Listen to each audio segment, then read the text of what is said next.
지난달 27일 헌법재판소가 마은혁 헌법재판관 후보자를 임명하라고 결정한 이후 최상목 대통령 권한대행의 고심이 깊어지고 있습니다. 윤석열 대통령의 구속 취소 청구에 대한 결론이 이르면 이번 주 나올 것으로 전망됩니다. 오늘은 김성훈 변호사, 이고은 변호사 함께합니다. 어서 오십시오. 어서 오십시오. 자, 오늘 국무위원 비공식 간담회가 있었습니다. 이 자리에서 최상목 대통령 권한대행 마은혁 후보자에 대한 이야기를 할지 이 부분이 좀 관심이었는데 들리는 얘기에 따르면 아직은 안 된다 이런 국무위원들의 의견도 나왔다고 전해지고 있고요. 그런데 이제 저희가 국무회의라는 건 좀 익숙하긴 하지만 국무위원 간담회라는 게 어떤 절차라고 보면 되는 겁니까? 네, 소위 법에서 정해져 있는 국무회의와 달리 국무위원들을 불러서 여러 가지 의견들을 청취하는 것이라고 볼 수가 있고요. 예. 소위 말하는 법률적으로 헌법적으로 정해진 일정한 절차라기보다는 국무위원들의 의견을 어떤 민감한 사안에 대해서 청취하기 위해서 자리를 가졌다 이렇게 볼 수가 있습니다. 이렇게 이제 마은혁 후보자 임명과 관련돼서 간담회라는 표현을 쓴 거는 결국은 임명과 관련돼서 소위 국무회의를 거칠 필요가 있는 것이 아닌 권한대행으로서 그냥 결정을 하면 되는 것이기 때문에 만약 이 임명과 관련돼서 국무회의를 열었다고 하면 이 자체도 또 절차적으로 정합적이지가 않은 부분이 있는 걸로 보이고요. 그런 부분에 있어가지고는 국무위원들의 의견들을 청취해서 이 부분에 대한 이행 시기와 내용들을 결정하겠다라고 밝힌 그런 차원에서의 이런 정무적인 회의다 이렇게 볼 수가 있습니다. 네, 정무적인 회의다 이야기해 주셨습니다. 조금 전에 이야기했듯이 간담회에서 비슷한 이야기가 오간 것으로 전해지고 있는데요. 이 마은혁 후보자 임명을 놓고 정치권에서는 이렇게 계속해서 전혀 다른 목소리가 나오고 있죠. 함께 보겠습니다. 다시 한번 강조합니다. 최상목 대행은 윤석열 대통령과 한덕수 대통령 권한대행의 탄핵 심판이라는 중대한 국가적 변수를 앞두고 있는 상황에서 마은혁 후보자를 헌법재판관으로 임명해서는 안 됩니다. 헌법재판소가 헌법재판관 미임명에 대해 만장일치 위헌 결정을 내린 지 6일째입니다. 논의할 필요도 없고 즉시 임명을 하면 되는 일입니다. 헌법재판소가 위헌임을 만장일치로 확인했는데 무슨 논의가 더 필요합니까? 네, 보고 왔습니다. 이렇게 최 대행은 이 임명 여부에 대해서 아직까지 공식 입장을 내놓지 않고 좀 고심을 이어가는 모습인데요. 일단 한덕수 국무총리에 대한 탄핵 심판 선고도 얼마 남지 않은 걸로 보여서 아마 이 결정 미루는 데 좀 영향이 있지 않았을까 싶어요. 네, 그렇습니다. 아무래도 한덕수 국무총리에 대한 탄핵 심판이 예를 들어서 기각 결정이 나온다라고 하면 즉각적으로 이 직무에 복귀할 수 있습니다. 그렇다라고 한다면 이 마은혁 재판관에 대한 임명의 의무가 결국 한덕수 국무총리에게 공이 넘어갈 수도 있거든요. 그래서 이 여러 가지의 가능성을 고려해서 아직까지 마은혁 재판관에 대한 임명 시기나 방법에 대해서 구체적인 의견을 이 최상목 권한대행이 내놓고 있지 않은 것은 아닌가라는 생각이 들고요. 또 마은혁 재판관의 합류 시기에 따라서 윤석열 대통령에 대한 탄핵 심판 이 절차에도 여러 가지 또 지연이 될 수 있는 가능성도 있습니다. 그래서 여러 가지 요소들을 현재 고민하는 것이 아닌가 싶고요. 결과적으로 이제 많은 분들이 또 예상하기로는 이 또 한덕수 국무총리 말씀 주신 대로 이 탄핵 심판의 결과까지 보고 이 마은혁 재판관에 대한 임명의 공을 넘기고자 현재 고심하는 것이 아닌가라는 일각의 의견도 있습니다. 그래서 이 부분은 조금 더 지켜봐야 될 것 같습니다. 네, 지금 말씀해 주신 것처럼 한덕수 총리 그 탄핵 결정을 지켜보는 그런 과정일 수도 있겠지만 그래도 최상목 대행 입장에서는 헌재 결정이 났잖아요. 근데 그런 결정을 지금 계속 이행을 미루는 거, 그러니까 헌재 결정을 뭔가 불복하는 것처럼 좀 보일까 봐 좀 부담이 될 것 같기도 한데요. 네, 그렇습니다. 헌법재판소법에 따르면 어떠한 권력의 불행사가 위헌인 것이 확인되고 그 부분에 대한 헌재 결정이 이루어지면은 거기에 따른 처분을 해야 하고요. 예. 피청구인은 어떤 기관이 아니라 이 최상목 권한대행이 스스로 이 한 사람으로서 이런 헌법상 의무를 부담하고 있는 겁니다. 권한쟁의라고 하는 것은 일종의 우리가 도로교통에서 보면은요, 중앙선에 관한 것이다 이렇게 볼 수가 있습니다. 어디가 중앙선인지에 따라 가지고 헌법재판소가 여기가 중앙선이라고 판단하고 있으면은 그러면은 다른 국가기관은 소위 말해서 중앙선을 침범하고 있는 것이죠. 예. 그렇기 때문에 거기에 따른 위헌적인 상황과 위협 위헌한 상황에 대한 조치는 바로 이루어지는 게 원래 당연한 원칙이라고 할 수가 있습니다.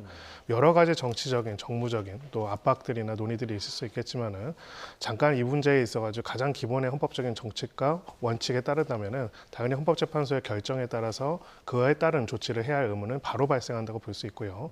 이것을 또 임의로 판단해가지고 임의로 조정하거나 조율하는 것 자체가 별도의 위헌 상태가 계속되는 것이다 이렇게 볼 수가 있습니다. 예. 네, 헌법재판소가 이르면 이번 주 안에 이제 한덕수 국무총리에 대한 탄핵 심판에는 결론을 낼 것으로 전망되고 있는데요. 그러면 만약에 이제 헌재가 기각 결정을 내린다면 한덕수 총리가 이제 다시 대통령 권한 대행이 되는 셈이잖아요. 네. 그러면은 이제 마은혁 후보자의 임명 여부를 결정하게 되는 건가요? 네, 그렇게 될 것으로 보여집니다. 그렇게 된다면 또 이 마은혁 재판관에 대한 임명 시기가 한 차례 더 지연이 되는 그 결과를 낳을 것 같아서 많은 분들이 또 우려하기도 하는데요. 아까 지금 변호사님께서 말씀 주신 대로 지금 헌재에서 이미 이 부분에 대해서는 위헌이다라는 결정이 내려왔음에도 불구하고 계속해서 절차를 이렇게 지연시키는 것이 물론 어떤 정치적인 고려 또 여러 가지 판단에 대한 절차가 필요할 수는 있겠지만 계속해서 무기한 연장한다면 이것 또한 직무유기로 또 평가될 수 있는 부분도 있을 수 있습니다. 그래서 이 최상목 권한대행도 현재 국무회의 간담회 등의 절차를 통해서 많은 국무위원들의 의견을 듣고는 있지만 계속해서 무기한 연장을 한다라는 것은 현실적으로 굉장히 어렵다라고 보여지거든요. 물론 그 안에 한덕수 국무총리가 직무에 복귀한다면 결과적으로 그 임명 권한은 한덕수 국무총리가 부담하게 되겠지만 이 부분은 사실 부당하게 지연되는 것은 옳지 않다라고 저도 법조인으로 생각을 하고요. 한덕수 국무총리의 탄핵 심판 결정이 언제 나올지 이 부분도 굉장히 중요한 쟁점으로 보여집니다. 네, 지금 직무유기라고 표현을 해주셨고 또 김성훈 변호사께서는 중앙선에 비유를 해주셨으면 만약에 그게 반대로 가면 역주행이 되는 거 아니겠습니까? 그렇습니다. 그러니까 예. 최상목 대행의 그 결정 시점에 좀 관심이 좀 쏠리는 분위기이고요. 자, 윤석열 대통령 탄핵 심판 이야기를 좀 이어서 해보도록 하겠습니다. 지난달에 변론이 종결된 이후 이제 최종 선고만 앞둔 상황인데. 지금 헌재에서 17일까지 다른 사건 그 변론 일정을 전혀 잡지 않았다고 하더라고요. 그러니까 17일까지는 적어도 17일까지는 탄핵 심판 선고를 위해서 좀 집중하겠다 이런 뜻으로 좀 해석을 하면 되는 겁니까? 네, 그렇습니다. 제일 중요한 사건이라고 볼 수가 있고요. 또 이 사건에 있어가지고는 결국 결론도 중요하지만 그 결론의 내용에 대해서 치열하게 고민하고 또 결정문을 통해 가지고 이 부분에서 왜 헌법재판소가 이렇게 결정을 했는지에 대한 이유 또한 자세하게 언급할 필요가 있을 겁니다. 기존의 선례들을 보면은 보완을 위해 가지고 헌법재판관들마다 헌법재판소 연구관들이 배정이 되어 있습니다. 예. 그리고 이런 결정문들의 초안을 또 연구관들이 만드는데요. 보완을 위해서 인용과 기각 두 가지 버전으로 다 준비를 한다라고 이야기를 합니다. 그렇다면 이 부분에 있어가지고 각각의 이유들을 쓰고 하는 경우에도 상당한 시간들이 걸리기 때문에 지금 이미 변론이 종결됐고 국가적으로도 사회적으로도 굉장히 중요한 이 대통령 탄핵 심판에 있어서의 결정, 이 부분에 있어서 시간과 모든 에너지를 가장 집중해서 다룰 가능성이 굉장히 높습니다.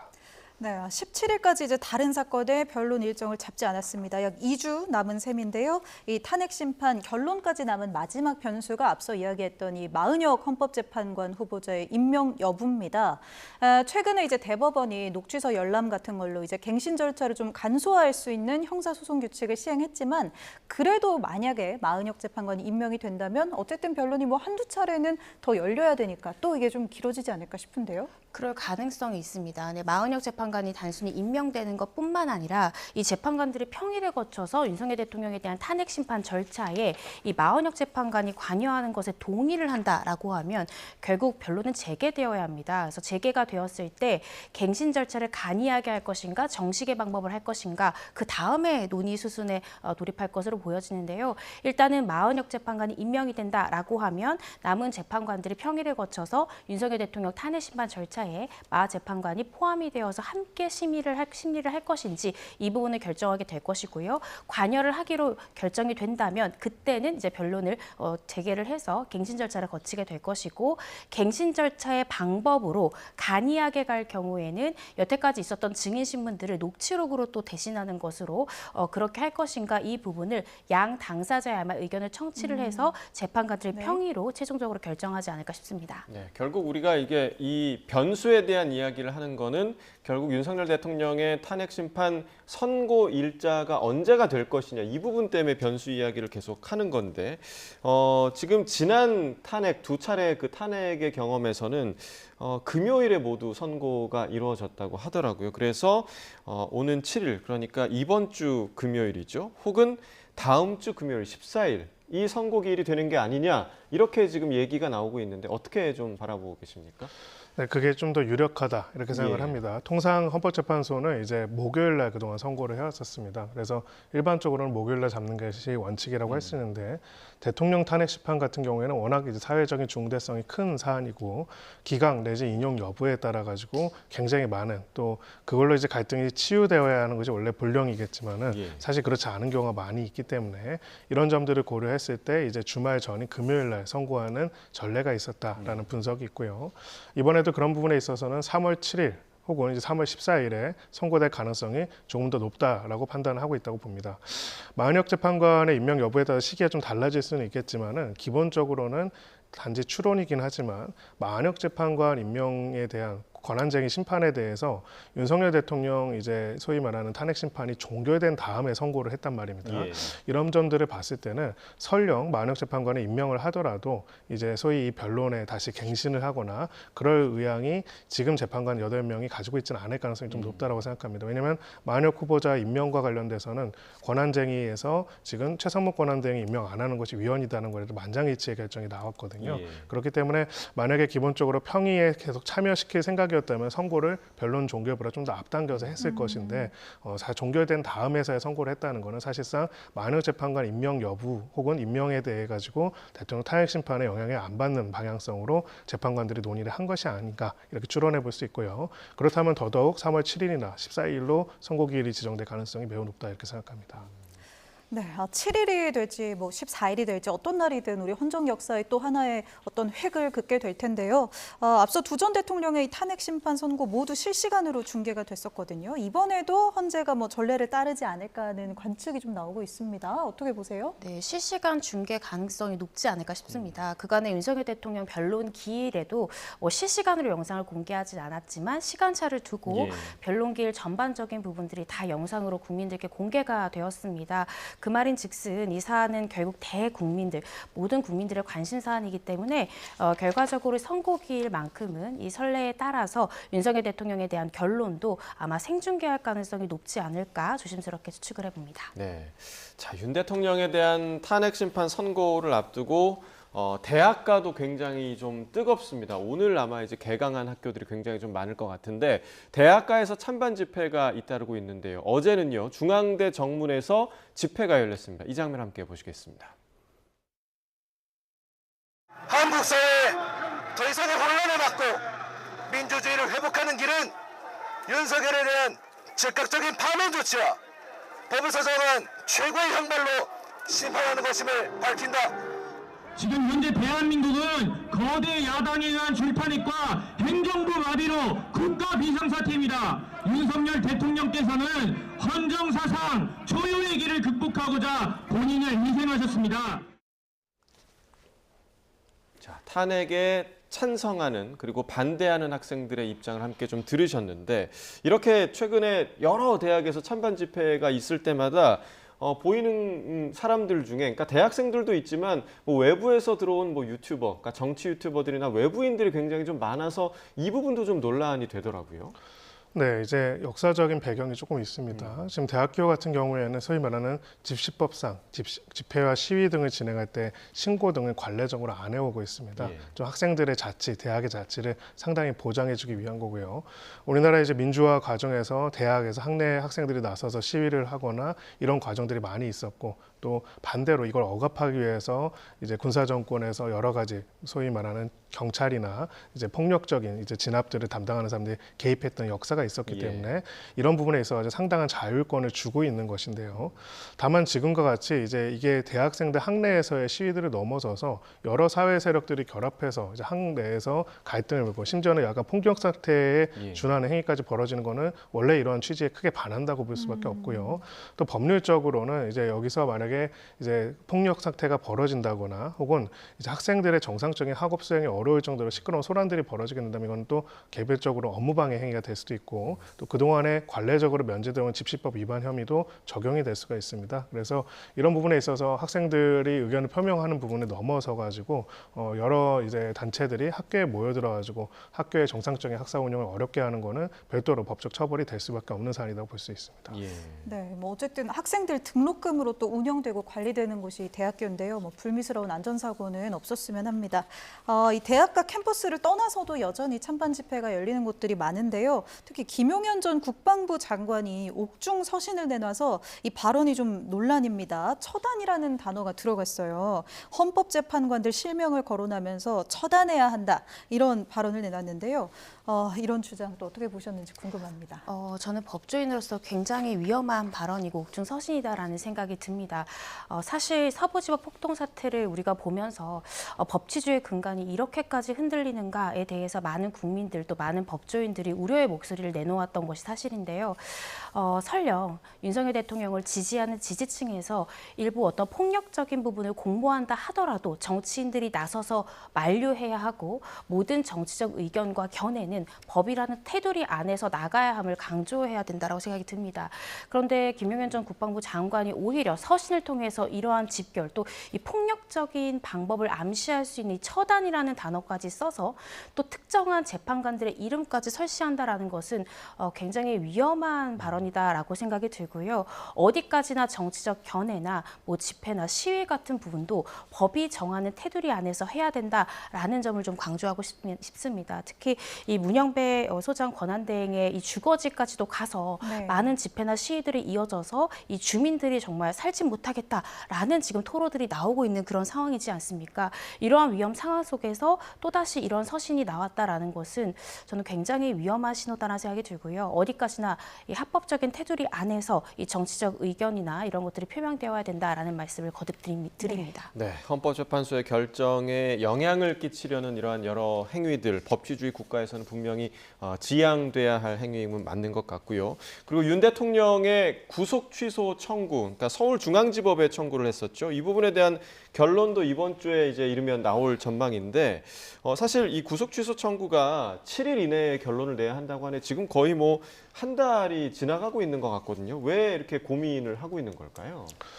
네, 아마 이제 구속 취소라는 것이 정당하게 받아들여진다고 한다면은 사실은 위법한 인신구속 사태가 되는 거기 때문에 빠르게 결정이 이루어져야 하고요. 그런 부분에 있어서 구속 취소 청구에 대한 선고 기간이 이제 7일로 굉장히 짧게 잡고 있는 겁니다.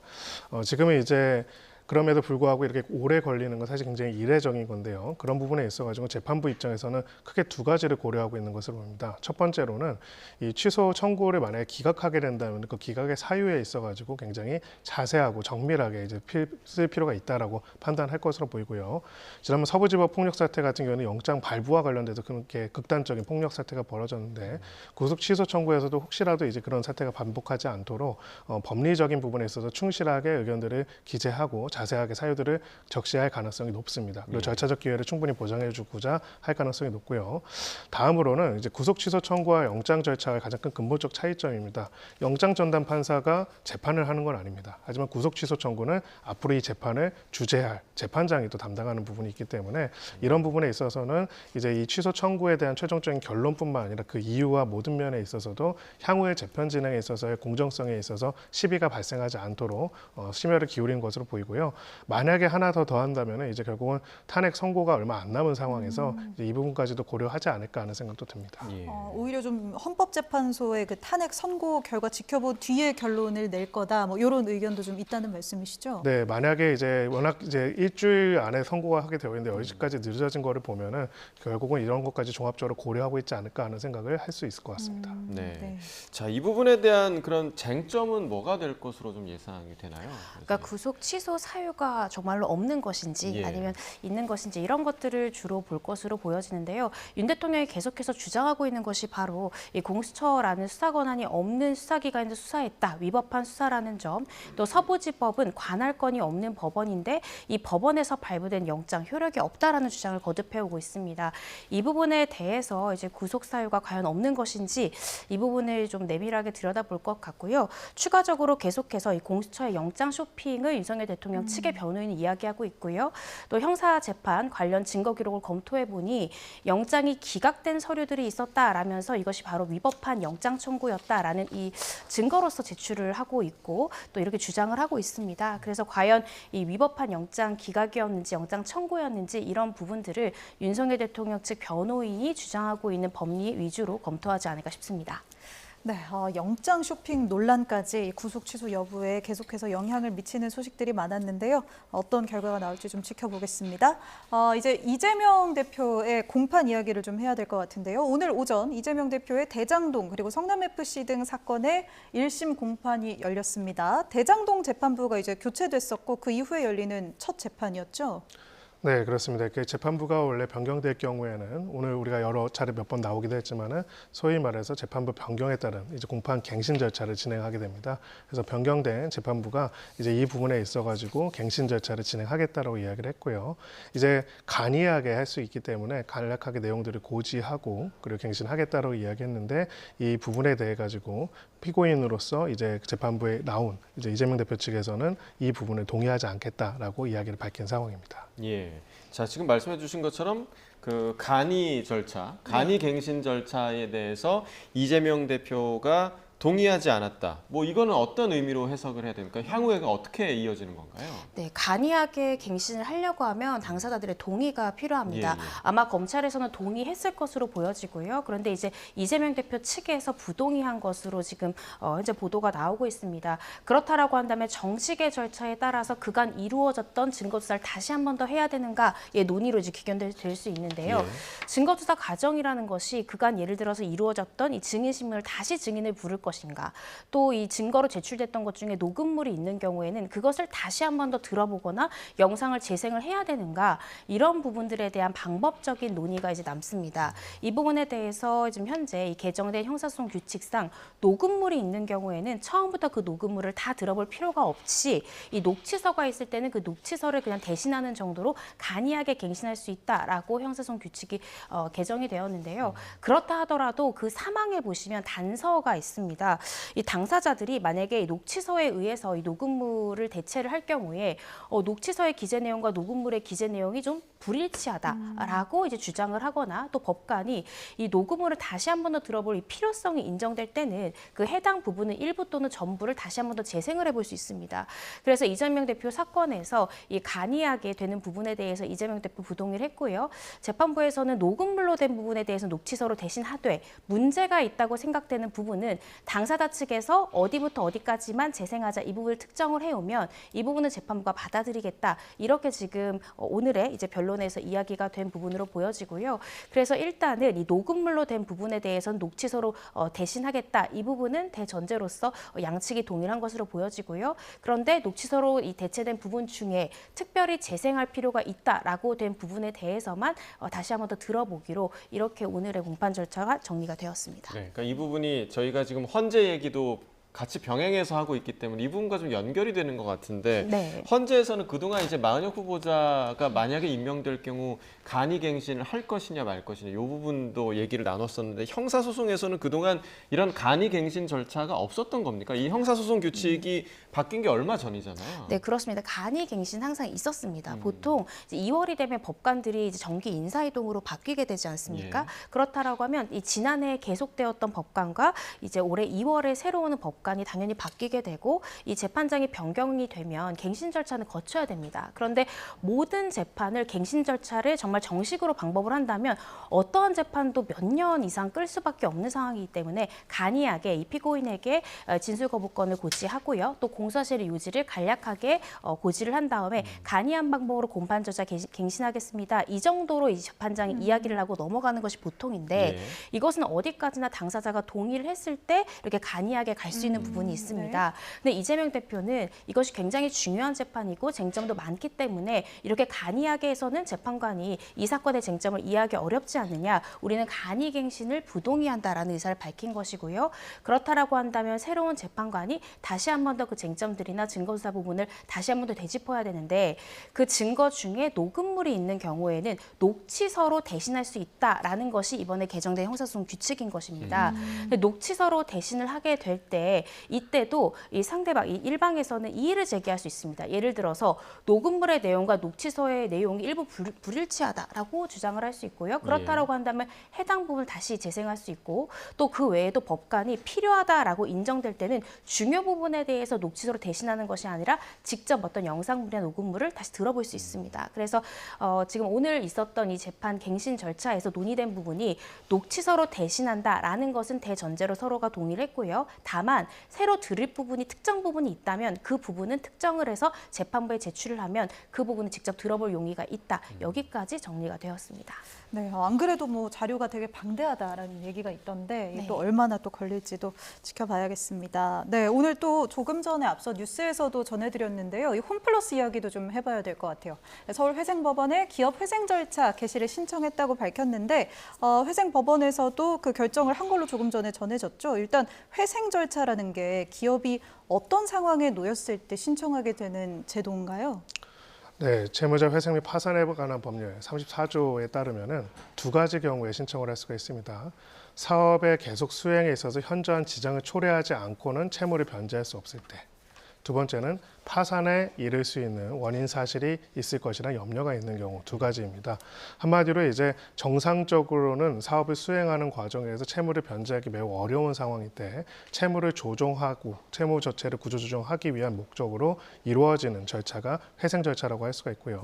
그런 부분에 있어가지고는 지금 일단은 공식적으로는 특별하게 직접 어려움이 아니라 영업상 문제가 없다라고 이야기를 하지만 결론적으로는 현재의 부채, 앞으로의 부채 등에 있어가지고의 변제를 회생 절차라는 곳에서의 변제 계획안을 통해서 조정하지 않으면 안 되는 상황에 처했다라고 볼 수는 있습니다. 아마 많은 분들이 그 부분에 좀 궁금해하실 것 같아요. 왜냐하면 이 회생 절차라는 건 정말 지금 힘들 때 뭔가 신청하는 듯한 그런 느낌을 주는데 홈플러스 측의 이야기에 따르면 사전 예방적 차원이다. 이거를 좀 어떻게 받아들여야 되는 겁니까? 네, 그래서 사실은 사전 예방적 차원의 회생을 했다, 뭐 경고를 하기 위해서 했다, 뭐 이렇게 하는 경우들은 없죠. 네. 그래서 이런 부분에 있어서는 아마 두 가지가 있을 것 같습니다. 법률적으로는 아까 제가 말씀드린 것처럼 회생은 두 가지, 즉 결국은 채무를 정상적으로 변제하기 어려운 재무적인 상황일 때 하는 것이 맞고요. 개시 신청이 받아들여졌다는 것은 결국 그 부분을 법원에서 어느 정도 인정하고 있다 이렇게 볼 수가 있습니다. 그럼에도 불구하고 이제 여기에 대한 공식적인 발표를 이렇게 사전적인으로 했다라고 이야기 하는 거는 아마 두 가지 측면이 있는 것으로 보입니다. 첫 번째로는 회생 절차에 이르게 돼 있다라고 하면 굉장히 재무 상황이 어렵기 때문에 믿고 거래할 수가 없겠죠. 홈플러스 같은 경우는 유통회사이기 때문에 굉장히 많은 업체들이 있을 겁니다. 그런 상황에서 만약에 지급을 할 수 있는 능력이 없다라는 식의 선포로서 일종의 모라토리엄처럼 회생을 받아들이게 되면은 사실상 영업이 완전히 중단될 수밖에 없기 때문에 이 부분에 대해서 안심시키고자 이야기를 한 것으로 보이고요. 두 번째는 이제 그러면 이제 따를 수밖에 없는 질문은 그렇다면 도대체 왜 회생 신청을 했는가에 대해서 결론적으로는 아까 그 대표가 출연해서 이제 나와서 인터뷰한 내용을 봤을 때는 결국은 이 신용 등급이 급감하면 이렇게 떨어지면서 자금 조달 비용이 굉장히 높아지고 그것을 일종의 시뮬레이션을 해봤을 겁니다. 그 비용으로 추가적인 자금을 조달하거나 이제 만기가 도래하는 단기 자금들을 왔을 경우에는 거기에 따라 가지고 굉장히 큰 이제 금융 부담을 지게 될 것이라는 우려를 한 것으로 보이고 그 점에 있어서의 소위 말하는 예상될 수 있는 여러 가지 법적 조치들과 또 여러 가지 법적인 진행들을 좀 막고 기존 채권단에게도 약간의 채무 조정 등을 유예 등을 요청할 필요성이 있다는 생각으로 굉장히 강력한 조치를 사전에 취했다라고 볼 수가 있습니다. 네, 근데 이 신청 절차가요, 신청한 회생 절차가 개시되기로 결정된 것도 좀 꽤 빠르게 결정이 된 것 같아요. 오늘 오전에 결정됐다는 소식이 들어왔었는데 법원의 판단의 기준에는 어떤 것들이 있었을까요? 네, 보통 이제 개시 결정 자체는 쉽게 이루어지는 편입니다. 이제 인가가 어렵기 때문에 어려운 것이죠. 그래서 기본적으로는 이 신청 자체에 있어서 기본적인 요소들이 만약에 없다라고 했을 경우에는, 그러니까 아예 요건을 결격했을 경우가 아닌 경우에는 개시를 인정을 해줄 거고요. 그 부분에 있어가지고 지금까지 이제 준비한 내용들을 봤을 때 채무자 회생법에 따른 여러 가지 요건들을 결여하지 않았다고 판단할 가능성이 높습니다. 지금 이제 그 몇 가지 자료를 보면은 홈플러스 공동대표 체제를 유지하고 금융채권을 사망하는 유예하고 또 채무 전액을 변제하고 또 급여를 정상적으로 지급하고 있는 이런 상황들을 보고 오히려 이제 개시 결정보다 중요한 게 포괄적 허가 결정을 했거든요. 소위 말해서 전체적인 영업을 하게 되면 오늘이라도 계속적인 상거래 채무와 채권이 발생하게 됩니다. 예. 이런 부분에 있어서 회생과 무관하게 그래도 기업 활동을 계속할 수 있도록 하는 내용들을 한 것으로 보이고요. 이 부분에 있어서의 법원이 불명확성을 최소화시키고 또 빠르게 결정하기 위해서 이례적으로 어찌 보면 개시 결정이 빠르게 이루어졌다 이렇게 볼 수도 있습니다. 네, 홈플러스도 그렇고 지금 뭐 여러 통계를 보면 2022년을 기점으로 여러 법인의 회생 신청 건수가 굉장히 좀 늘고 있다. 이 부분은 우리 경제 전체를 좀 우려스럽게 만드는 부분인 것 같거든요. 네, 지금 사실 그 유통업 말고도 여러 업종에서 지금 계속 소위 말해서 빨간불이 켜지고 있는 예. 상황이죠. 거기다가 이런 상황에서 또 이제 탄핵으로 인한 전국과 또 경제적인 불확실성이 더 더해지면서 사실은 이 문제가 굉장히 심각해지고 있는 상황입니다. 물론 각각의 개인의 회생과 파산도 또 굉장히 어려운 일이지만은 법인의 회생과 파산의 경우에는 특히나 이 법인과 연결되어 있는 근로자들 또 법인과 연결되는 여러 거래업체들한테 이러한 부실의 위험이 사실상 컨테이저스 이펙트라고 합니다. 전염되는 효과들이 발생이 되거든요. 예를 들어서 홈플러스가 회생을 잘 마무리하는 것을 우리는 바라야겠지만 만약에 이제 그보다 그렇게 이루어지지 않게 되고 결과적으로 파산이 되거나 이제 부도가 된다고 한다면은 피해자 굉장히 많이 늘어나고요. 그러면 그 피해가 또 나머지 업종으로 계속 연쇄적으로 이루어질 수밖에 없습니다. 그래서 지금 일단은 그 홈플러스 차원에서는 선제적으로 한 것이다라고 이야기를 하지만은 이 부분과 관련돼서는 정부 차원에서도 구체적으로 지금 어떤 상황인지에 대한 내용이 파악이 필요하고요. 왜냐하면 홈플러스의 만약에 재무적인 상황이 어려워질 경우에는 또 홈플러스에 납품하고 있는 많은 중소상공인들이 네. 굉장히 큰 위험에 처할 수 있기 예. 때문에 이 부분에 대한 조치들이 제대로 이행될 수 있는지에 대한 사전 점검도 필요합니다. 네, 또 뭐 팀원 사태처럼 일이 커지지 않을까 뭐 이런 우려도 됩니다. 홈플러스 측 이야기처럼 정말 사전 예방적인 차원에서 더 커지지 않기를 바라고요. 또 이 쿠팡 관련된 또 사건 사고 소식이 있는데요. 뉴스에 나왔습니다. 이 쿠팡에서 반품을 해서 3천만 원이 넘는 이득을 챙긴 소비자가 법정에 서서 중형을 좀 받았어요. 어떤 수법을 사용했던 건지 이게 좀 재미있는데 함께 이야기 좀 해주시죠. 네, 쿠팡 프레시라고 해서 저도 자주 사용하는 상품인데요. 신선식품을 이제 구매하는 경우에 만약에 그 상품에 어떤 하자가 있거나 아니면 배송 절차가 지연이 돼서 내가 원하는 시간대에 못 받았다라고 하면 이 쿠팡에다가 환불을 요청할 수 있습니다. 그런데 이 쿠팡 프레시는 굉장히 독특하게도 그 제품을 쿠팡에 다시 회수하지 않고 신선식품은 이 고객들에게 자체 폐기를 요청을 합니다. 네네. 그리고 그 대금 자체를 환불해 주는데요. 이 피고인 같은 경우에는 그러한 환불 방법을 악용을 해서 본인이 아무런 하자가 없는 신선식품을 배송받았음에도 불구하고 마치 그 상품 자체에 하자가 있다던가 아니면 배송 절차에 어떤 문제가 있다라는 식으로 쿠팡 측에 환불을 요청을 했습니다. 그래놓고는 본인이 받은 하자가 없는 이 제품을 제3자에게는 돈을 받고 파는 이런 수법을 취했는데요. 이렇게 해서 4개월 동안 무려 1,683회의 환불을 받았습니다. 그렇게 해서 챙긴 이득이 3,200만 원대인 것으로 알려졌는데요. 이 피고인에 대해서는 검찰에서 구공판으로 처분을 해서 재판이 이루어졌고 사기 혐의를 받았습니다. 최종적으로 재판부에서는 징역 8월에 집행유예 2년을 선고를 한 그런 사안이었습니다. 네, 본인이 소비하는 것 외에도 이걸 또 누군가에게 되팔기도 했다라는 거는 굉장히 큰 범죄가 아닌가 좀 생각이 드는데 결국에는 이 쿠팡 측의 대처, 그러니까 이런 신선식품 같은 경우에는 반품을 요청했을 때 쿠팡 측에서 회수하지 않고 아예 이제 소비자에게 자체 폐기해달라 이렇게 지금 요청하는 대처 때문에 이걸 악용한 사례로 보이는데 쿠팡의 이런 조치가 좀 괜찮다고 보십니까? 어떻게 좀 보세요? 왜냐하면 회사 측에서 직접 눈으로 확인할 수 있는 게 아니잖아요. 예, 그렇습니다. 하지만 이제 이런 형태의 정책들이 우리나라에서 쿠팡만 취하고 있다기보다는 사실은 외국에서도 뭐 아마존이 미국에서 이렇게 서비스를 이런 식으로 하는 경우도 있고요. 예. 이제 여러 유통업체들에서 반품에 대한 확인, 거기에 대한 쟁론을 하는 시간과 절차들을 아끼고 고객에 대한 충성심과 신뢰를 강화하기 위한 측면에서 계속 정책적으로 도입하고 있기 때문에 뭐 쿠팡이 이런 정책을 도입하는 것 자체를 문제로 삼을 수는 없겠지만 그러니까 일종의 마케팅 정책으로 볼 수 있네요. 예. 하지만은 이제 이번 사례를 본 것처럼 그렇다고 하더라도 이것이 이런 식으로 악용이 되거나 고의적으로 편취의 의사로 해서 문제 없는 것들을 이런 식으로 하는 것들에 대해 가지고는 반드시 데이터상으로 사기 혐의가 드러날 수밖에 없다는 겁니다. 결국은 이제 제일 핵심적인 가치가 앞으로는요 돈보다도 정보라고 할 수가 있습니다. 어찌 보면 지금 1,600건이 넘는 반품이라는 부분이라는 것은 데이터로 차곡차곡 쌓여 있을 거고요. 대부분의 회사에서 이런 커머스 회사에서는 이런 데이터가 있는 고객 같은 경우에는 집중 관리가 될 수가 있습니다. 예. 그러면은 이제 이런 내용들을 봤을 때 나중에 재판으로 가거나 하더라도 개별적으로 우유가 하나 상하거나 뭐 이런 것들을 볼 수는 없겠지만은 누가 보더라도 1,600번이나 이제 이런 문제가 발생, 특정 고객에 때문에 있다는 거를 인정할 수가 없겠죠. 그래서 이런 그 구조들이 앞으로 많아질 텐데 여기에 대해서 이런 식의 편취 행위들이 있다면은 그 데이터 상으로 관련된 위험성이나 관련된 범죄 혐의가 충분히 드러날 수 있다는 점은 당연히 염두에 두고 이 부분이 악용되는 일들이 반복되지 말아야 하지 않을까 싶습니다. 예. 네, 이 여성이 이제 징역 8개월의 집행유예를 받았는데 네. 그러면은 이 사람이 형법상 사기죄를 저지른 거죠? 네, 그렇습니다. 네. 형법상 사기죄를 저질러서 유죄가 선고가 된 것이고요.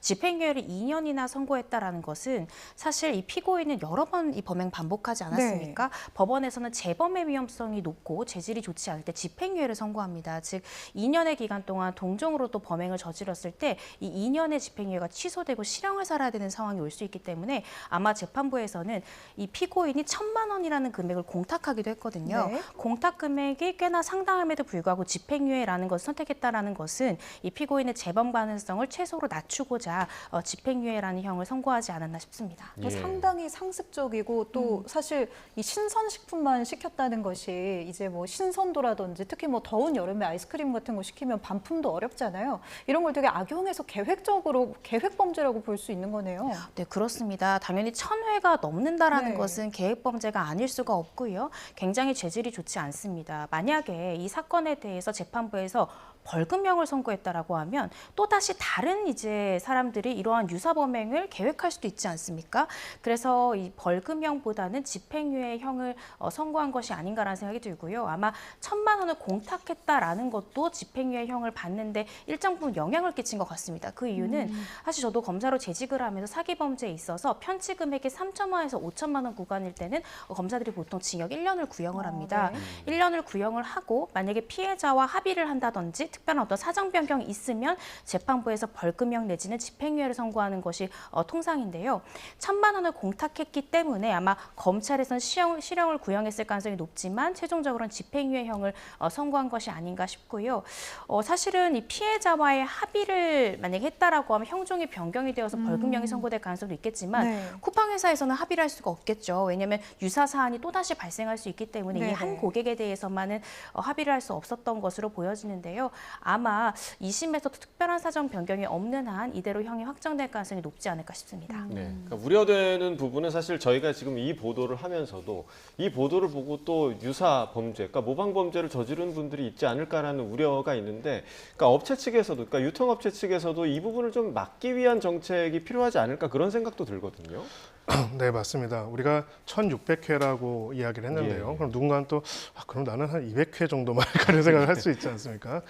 기본적으로 이제 사기 범죄는 소위 말해서 우리 사회 공공의 신뢰를 깎아먹는 범죄이고요. 그 신뢰가 깎아갈수록 비용이 증가한다 이렇게 볼 수가 있고 그 비용은 우리 모두가 분담하는 것입니다. 네. 그런 부분에 있어가지고 이 부분에 있어가지고 엄단이 필요한 부분도 있고 또 반대로 유통업체 차원에서도 아까 제가 데이터를 말씀을 드렸는데 이런 식의 이상 거래 징후가 계속 발생할 경우에 또 1,600회까지 갔어야 하나라는 생각도 그렇죠. 듭니다. 예. 예, 물론 이제 이렇게 나쁜 사람들에 대해서 형사 고소를 해서 엄벌에 처하는 걸 보여줄 수도 있지만 한편으로는 한 100회 정도 됐을 때 이걸 봤을 때 이 정도는 좀 이상해 보이는데 만약 이렇게 되면 이거에 대해서 좀 우리가 집중 심의를 하겠다 이런 부분들을 해서 정말 이제 범죄까지 가가지고 형사 고소를 하기 전에 이런 부분들에 대한 문제적인 행동들을 차단할 수 있는 또 조치들도 내부적으로는 또 만들고자 노력하지 않을까 하는 생각이 듭니다. 알겠습니다. 네, 유사 범죄가 또 발생하지 않길 바라겠고요. 오늘 여기까지 듣겠습니다. 김성훈 변호사, 이고은 변호사 두 분과 이야기 나눠봤습니다. 고맙습니다. 말씀 고맙습니다.